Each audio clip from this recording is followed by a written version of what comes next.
We made it. Hey, good afternoon, everybody. We're coming to you a little bit later on this gloomy day, but we are shooting episode 48. So welcome to episode 48. Wow. I know, right? Can you believe it? That's amazing. Of the Insiders on Real Estate and Marketing. I'm your host, Sandy Hibbard, and with me today is my wonderful co-host, Mr. Marc Miller, and our sponsor with Secured Title of Texas.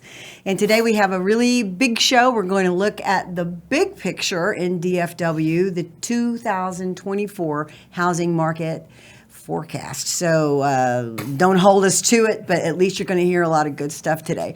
But first, let's check in with the master here on real estate. How's it going? Good. You said 48. I wish I could remember that far back, but I know, right? Yeah, I just had a little birthday this past week, so I know. I was worried about you. Oh no, I'm good. What's a good number? Yeah, I'm marching towards 70, which just sounds bizarre to me. You know what? Yeah, that's okay. But that's all right. You look fabulous. Thank you. You're still strong, and I feel doing all good. the I'm things still you viable. Love, so. Yeah, so I'm there. Yeah, so still cantankerous. Yep, and and ladies, thankfully, look out. He's still out there too. They know how to avoid me. But happy birthday, by the way. Thank you. It was non-eventful. The 70 will be. I'll make a party out of that one. Oh, hell yes, absolutely. Yeah. So, but thankfully, starting off in January, the market is definitely lifted, and people are back active. Our order count's up about 25%. Back to real for life the month. again, I think. Good closings going on, and I actually yesterday signed a letter of intent to open an office in Allen. Oh, whoa. Texas, and so I'm working on that. I'm not. So Frisco's a done deal? Well, we've been in Frisco for 3 years. Oh, no way. Time flies. Did you just open No, I opened a McKinney. McKinney, okay. Yeah, so this will be our fourth location. That's great. Thanks. Yeah, and I'll describe it more after we get signed, sealed, and delivered. Okay. That side, but it shows the opportunities that are out there. Yeah. In the marketplace, and there's a lot of shifting going on in my particular industry in the title business. So it's a good time to, if you've kept your powder dry and you can respond, there's a lot of really nice opportunities out there in the market. But so I'm very encouraged what I'm seeing initially. It's always good to kind of launch in January and feel like you're not struggling already, you know. Oh, right. With the way the industry was in the fourth quarter, which was not the best quarter for all of the industry. Yeah, it was sluggish at best. So anyhow, but it's all good, and I'm really excited to have. I love having a doctor in the house. I do too. Dr. Blake Bennett, but we kind of fabulous. Let me preference that because we kind of say, what does Texas A&M have to do with the real estate? You know, I've always wondered, and when I did my research for the show today, I kind of learned a little bit about it. But I was shocked about Texas A&M Research and Extension Center. Like, what the hell is an extension center? Right, and we'll let so the we're going to learn more about that. And apparently, this has been going on for over 100 years. Correct, Doc? Well, not my work. No, I know it. Yeah, we might have had to do you remote. That's exactly right. That's awesome. But anyhow, Dr. Bennett is with us, and he is associate professor in Extension Economist Management for Texas A&M AgriLife Extension Service at Dallas, Texas. I mean, that's a mouthful. That is a mouthful, right? But that's why he's received a doctor. Exactly. He has his BS, MS, and PhD degrees in agricultural economics from Texas Tech University, and his efforts are focused on providing education in farm and ranch management, analysis, and production economics. He's also focused on programming efforts on providing education to the real estate community out there, which he's doing quite frequently, and has talked to over 11,000 agents out there in the marketplace. So I'm delighted to have him with us, and we're just going to jump in and start jumping around on some topics there. And I'll even let Doc lead. Doc, what would you like to kind of lead off with? What would you like to? I think everybody's is happy about property taxes. Yeah, right? Yeah. That was the big story from last year. We were joking in our last episode about do we open that envelope or not? Yeah. So what do you think? We open it right up. Absolutely. Right? Okay. House and the Senate passed the bill to take the homestead property tax exemption for school property taxes from $40,000 to $100,000. So they raised it. Yeah. Yep. So you take the value of your home, and now you get to subtract $100,000 off the value of that home instead of $40,000. Okay. That's was real good. monumental, right? Yeah. Basically gave us an extra $60,000 Does everybody get to do that? as long as you've declared homestead. Okay. Absolutely, you do. I'll make there's- sure you're declaring homestead. Yeah, guys. there's a lot of people that are out there that live in their home and they could declare it, but they haven't, and Which is they're- surprising. They're Yeah. leaving money on the table. Well, they It sure is. are. Well, I think a lot of people don't know about it. Well, Yep. A lot of young people don't know what that means. They don't. Right, exactly. Mm-hmm. You don't, and that's one thing I would say the real estate industry could really help with. I would say make a follow-up call after closing, because at closing we're not really listening to Right. much of what's going on. We're more worried about getting all the paperwork signed, what time the movers are coming there, and for some reason, and I don't really understand this one, we worry about shelf paper. Yeah. That has to go into every single home, but whenever Right. we move, I don't understand it. Isn't that the weirdest but thing? And I hate it. Yeah, I know. I hate it. A follow-up call a few weeks later to say, hey, don't forget to file your homestead, Yeah. and you don't have to pay for it. Well, yeah, or It's pull free down of the charge. form and Right. email it to them, and then follow up with a call. to 'em. Exactly. Because Right. that's happening right now. Yeah. I mean, it's due now. It's but due. you've It's got due until, April the 30th. like, Yeah, April 30th. Well, your last. actually, you can declare homestead at any point in time during Correct. the year. Okay. So, and if you Marketing missed idea, it, guys. I mean, if you're not sending out postcards, flyers, some kind of communication, whether you're doing it old school way or new school way, communicate with the people that are buying from you. Hello. absolutely, and absolutely, and if someone has forgotten or missed it, you can actually declare homestead and backdate it for up to 2 years. The Okay. appraisal district will take an application and apply it 2 years back. So that's another benefit, that if you've missed it, it's not too late. Good. So property tax reform then has been good. How has that come down the pike as far as homes being bought in McKinney? Are we seeing any kind of reactions to this? I think everybody got a little bit excited. Yeah. Of course, we voted for it in November the 7th. It was Prop 4 on the ballot, and of course, we said yes. The questions I'm getting now is I'm getting calls, and it's, well, we were supposed to get this big exemption and save all this money on taxes, but my taxes have actually gone up. So why? Good question. If you look at it, we got an extra $60,000 for our exemptions. So you take $60,000, multiply it by your school tax rate. That's your savings, your quote unquote savings, and it's running anywhere from $650 to $750 savings. That's what you would have paid had we not voted yes. Is $650 to $750 more. Okay. And So we're not going to see a check for $60,000 or anything like that. It's, No, yeah, no, it's no. just No, it's evaluation it's against your- evaluation against your process. tax. valuation against your house Yeah. and against your homestead. Right. Most of the Metroplex, what we're still dealing with is market values went up so much during COVID, and we hit that 10% cap protection that you have with whenever you declare homestead. And so we're still working on those homes gradually increasing 10% a year till they can catch market value. So that's why your property taxes are probably higher this year, even with the increase exemption. But that we're we've still going had. to save a little bit of money. Save a little bit of money. It's a few pizzas for a family of 4. So Yeah. My Very- family is 6. That's yeah.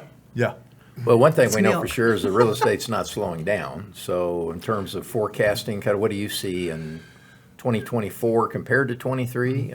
Well, I think before we get into that, we got to talk about the Fed, right? Let's do that. Okay. I think that's been the other Right, big what's news. gonna happen, yeah. The Federal Reserve got pretty aggressive last year, and the big word was inflation. Inflation is just the increase in all prices over time. Yeah. Okay, that's a simple economic term. okay. That's what we're meaning. We also say that inflation is also a measure of how fast the economy is growing. Okay. So the economy was growing very, very fast in the last year. So the Federal Reserve came in and raised rates to try and calm us down, slow us down, slow the economy down, and also slow down the rate of increase in prices. That was the reason that they started raising rates. Now, the Federal Reserve, generally in economics, we think anywhere between 2 and 4% is okay. It's acceptable as far as inflation goes. And right now, I believe we're at 3.4%. So we should be okay. My thought process is the Federal Reserve is looking back at inflation, not just from one year to the next, I think they're going back all the way to before COVID. If you look at January of 2019 to today, prices are 22.21% higher today than they were. So they want to get us back before? I think what they're wanting to do is they're wanting to pull us down and slow us down enough so that the long run average can get back into that 2 to 4%. So they're trying to water down the COVID years where inflation really went rampant. And so I kind of see tightening coming, still sticking around. I've seen some in the market that believe rates are going to start dropping in March. I'm suspicious of that. I've seen some estimates that say we could look for a 1.25 to a 2-point drop by the end of 2024. I'm scared of that. I think if we see that type of a drop with this Fed, I think we're in a deep recession. That's what I don't want that. Yeah. I think the Federal Reserve is still looking at that long range inflation, and they're going to try and keep it down. Well, nothing's happened right now, and we're getting a softening in the mortgage rate. Yeah. So Oh, it's exactly, It's not exactly. like we have to shift our mind and think that the Fed rate has to drop in order for the mortgage rate. No, and it's one of those, I think, that the mortgage rates, they're building in the anticipation that rates are going to come down over the next year. And so they're trying to anticipate and build that in ahead of time. That's where I think that Right. the mortgage rates trade on a daily basis. The Fed, they change their rates every time they meet, once Right. a quarter. It's kind of like playing poker. Exactly right. Or it's kind of like the stock market where Yeah. we try and anticipate this is what's going to happen in the next report, the next quarterly report And you really just for a don't stock. know what's going to happen. You don't, but I do think the Fed's kind of in a tricky place right now. They want to fight this higher inflation, but at the same time, I think if they continue to raise rates, they're going to hurt the jobs market. Consumers have been holding up the economy with their spending, and the problem is we've been spending on our credit cards. Big time. The default rate is near an all-time high, and I think we're teetering. So I don't see increases from the Fed. Have you ever seen a time like this in the recent past, like in our lifetimes, where it's been a situation like this where the Feds have tried to manipulate the market so much? Well, that is really their job. Is Their that what they job do is to all the control time? the money supply to try and achieve full employment and stable prices, keep inflation down. And, But we have good employment, don't we? We do, and a lot of times employment and inflation run opposite of each other. So if you have a low unemployment rate, inflation sometimes is pretty high. And so it's a balancing act that the Federal Reserve has to do, and then that leads into rates. And that now I guess we can get into our forecast There you for go. the There you go. year. There you go.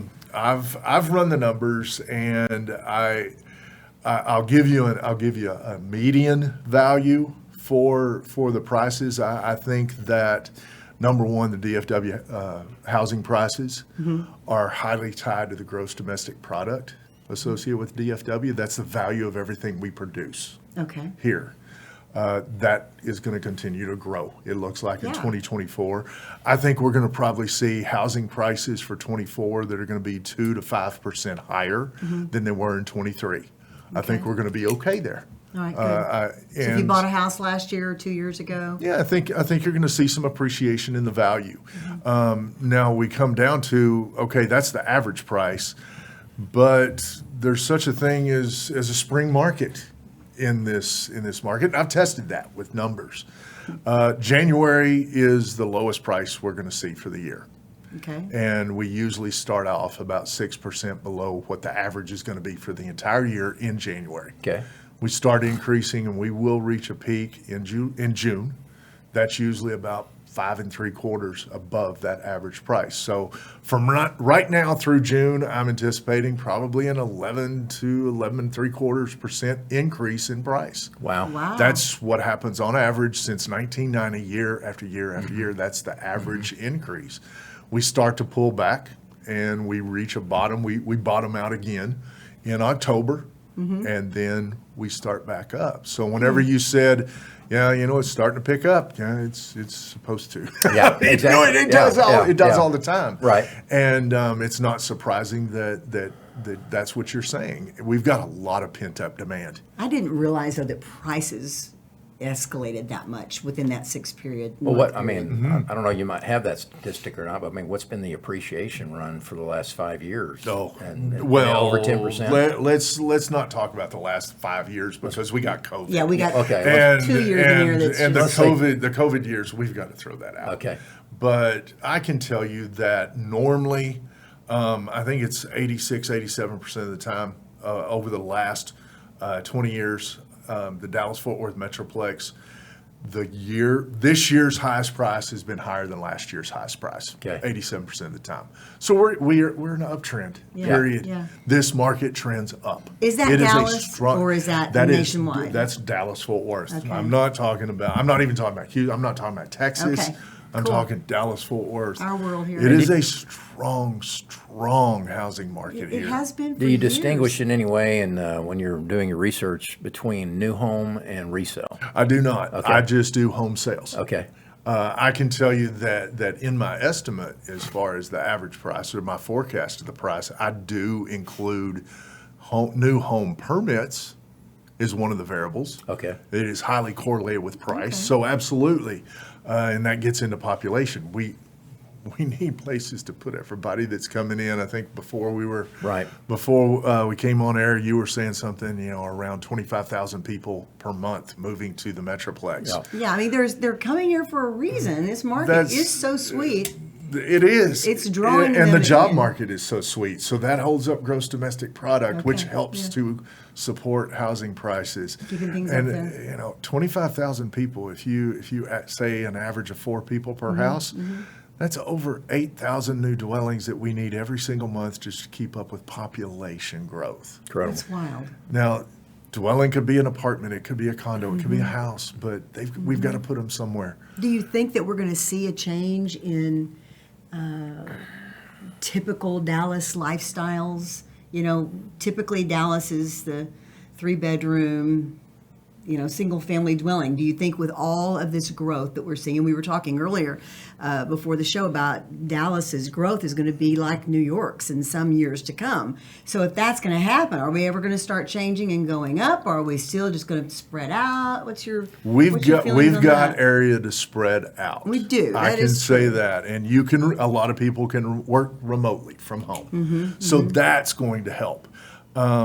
We're also in Texas. We don't mind driving. Let's face it. we do love our cars. We don't mind driving a bit. So yeah, I think that It's an interesting thought. I think we're still going to see the growth out. Yeah. Absolutely. Yeah. Just drive up to Sherman and drive to the border and about 6:30 in the morning. Start watching the cars coming across the border, Yeah. coming to work, and then you can see them again That's about true. 6:30 at night, going back the other way. It's Dallas-Fort Worth, the job market.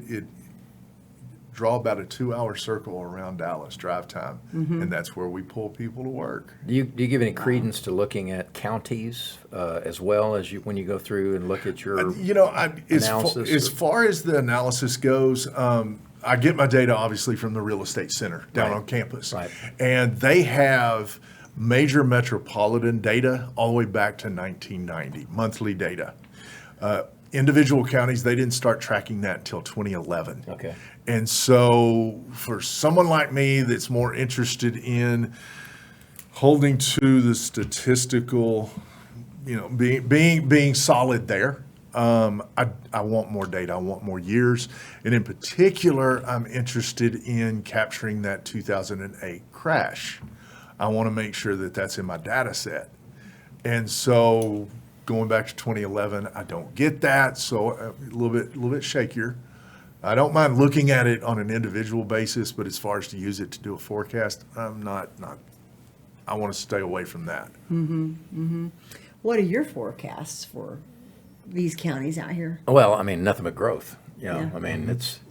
But when you get into our industry side of the title, I mean, that becomes more distinguishable because we're going to be more focused on the resale Right. side because most of the builders that are any kind of volume builders are in our business, they're in the mortgage business, they're in the title business.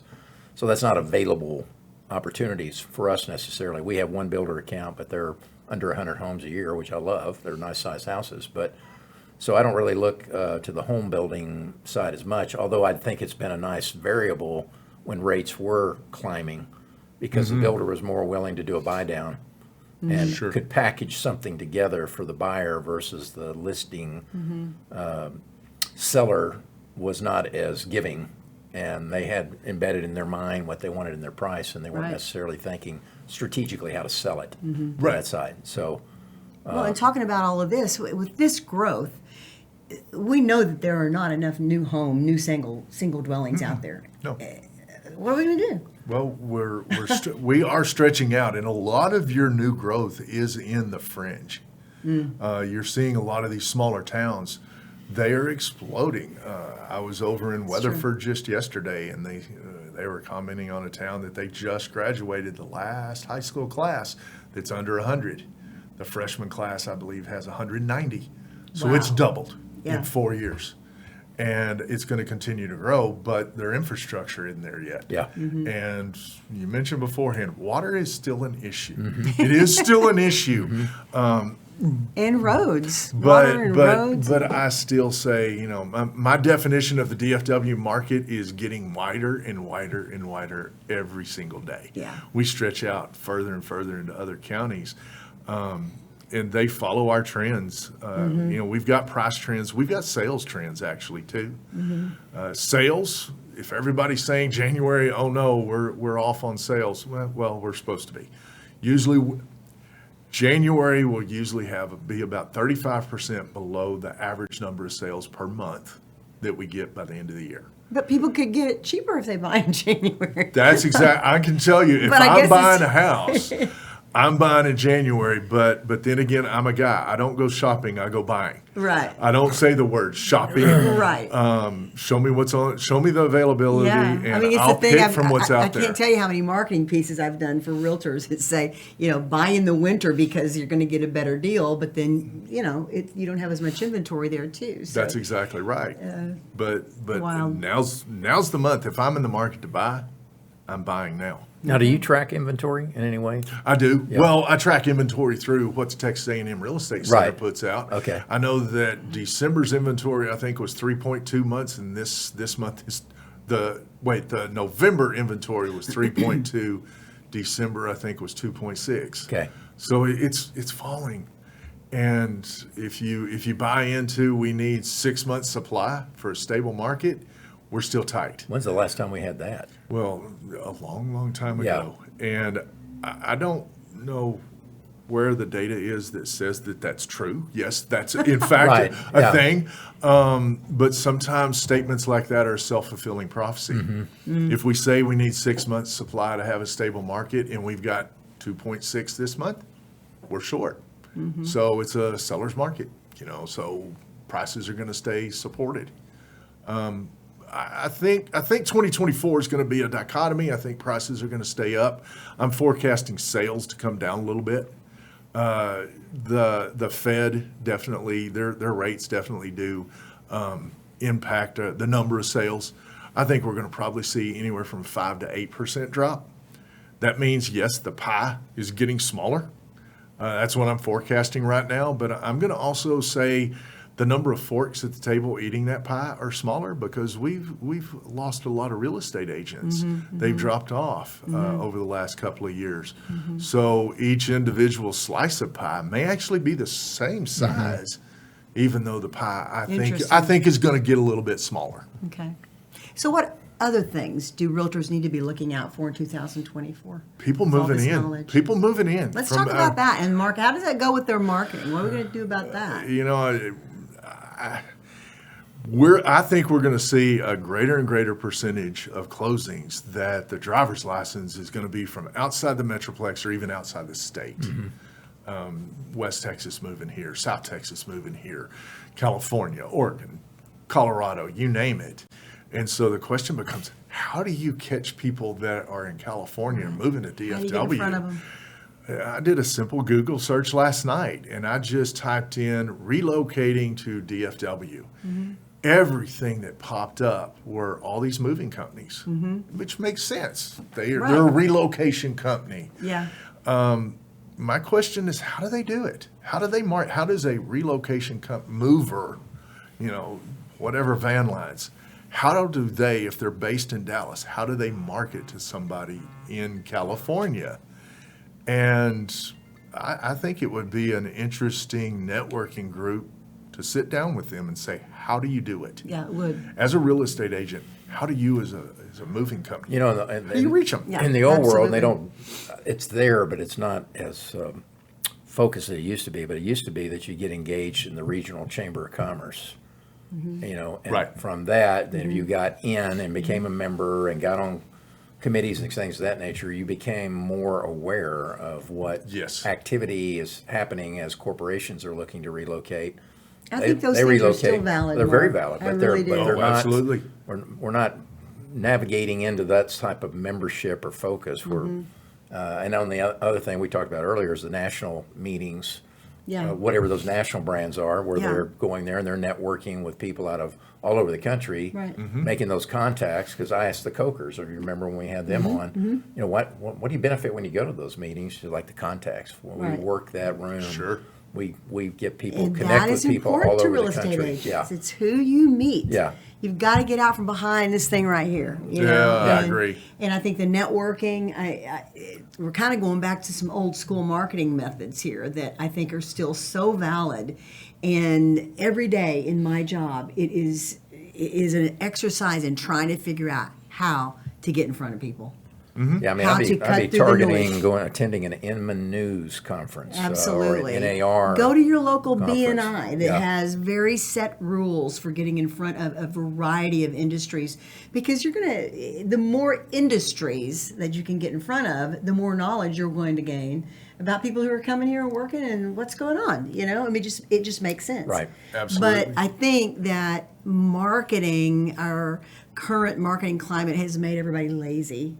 Honestly, I think that everybody's just a little bit lazy about how they market Well, their I business think they've also anymore. just gravitated toward the internet, and they've used what I mean. that as And It's I just think, and I easier to think do it they're this way. tired. yeah. Sales are off 18% Yeah. from 2021. Yeah. Well, that was during the COVID years. You are tired. Yeah. Don't compare Yeah. anything that's going on now to the COVID years. We need to forget about is that so time. key. That is so We've key. got to forget about that time. Yeah. It does not exist anymore. One of the biggest worries to me right now is so many individuals refinanced or purchased homes and their mortgage rate starts with a low 3 or even in the 2s. They qualified, it was great.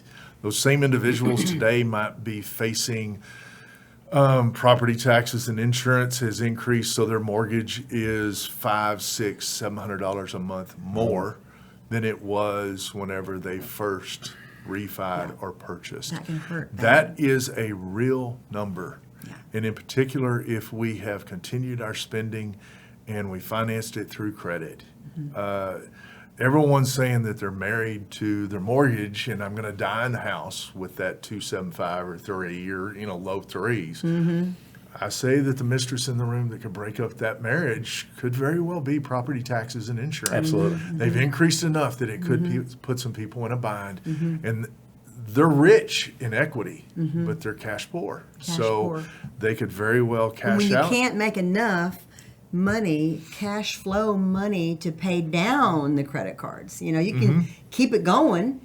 You can keep that minimum exactly payment going, right. but you're just carrying that with you, and that pressure doesn't go away. And at the same time, the property taxes and insurance are running through the roof on you. And as you mentioned, some of them they're losing their insurance. Yeah. Whoa. That's horrible. Yeah. Yeah. A lot of insurance companies are pulling out of Texas. There's a default Really? component out here that's going to raise its head again. Yep. And, postings will start being pulled through.